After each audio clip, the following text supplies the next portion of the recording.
આગળ વાત કરીએ અમદાવાદના 7th ડે સ્કૂલને લઈને મોટા સમાચાર। ગુજરાત સરકારે પોતાના હસ્તક લીધી શાળા। વહીવટદાર તરીકે અમદાવાદના ડીઓની નિયુક્તિ કરાઈ। વિદ્યાર્થીની હત્યા બાદ સતત વિવાદોમાં હતી 7th ડે સ્કૂલ અને શિક્ષણ વિભાગની તપાસ દરમિયાન શાળાની બેદરકારી પણ સામે આવી હતી। અનેક એવી ચોંકાવનારી વિગતો સામે આવી હતી, જે બાદ આ પગલાં લેવાયા છે। 7th ડે સ્કૂલને લઈને આ મહત્વપૂર્ણ સમાચાર। ગુજરાત સરકારે પોતાના હસ્તક લીધી છે શાળા અને વિદ્યાર્થીની હત્યા બાદ સતત વિવાદોમાં હતી શાળા। આખરે કાર્યવાહી થઈ છે। શિક્ષણ વિભાગની તપાસ દરમિયાન પણ અનેક ચોંકાવનારી વિગતો સામે આવી હતી। હવે ગુજરાત સરકારે પોતાના હસ્તક લીધી છે અને નવા ડીઓને તે સોંપવામાં આવી છે। વહીવટદાર તરીકે અમદાવાદના ડીઓની નિયુક્તિ છે તે કરવામાં આવી છે।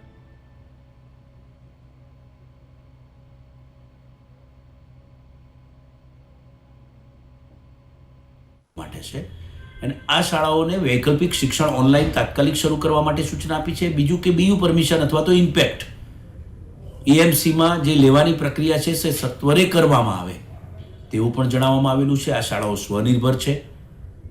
ખાનગી શાળાઓમાં આ પ્રકારની બાબતો એ વિદ્યાર્થીઓનું શિક્ષણ બગડે તે ન ચલાવી લેવાય તે માટે અમે શાળાઓને આ બાબતના ખુલાસા પણ માગ્યા છે અને સત્વરે આ તમામ કાર્યવાહી પૂર્ણ કરવા માટે પણ એમને જણાવવામાં આવેલું છે।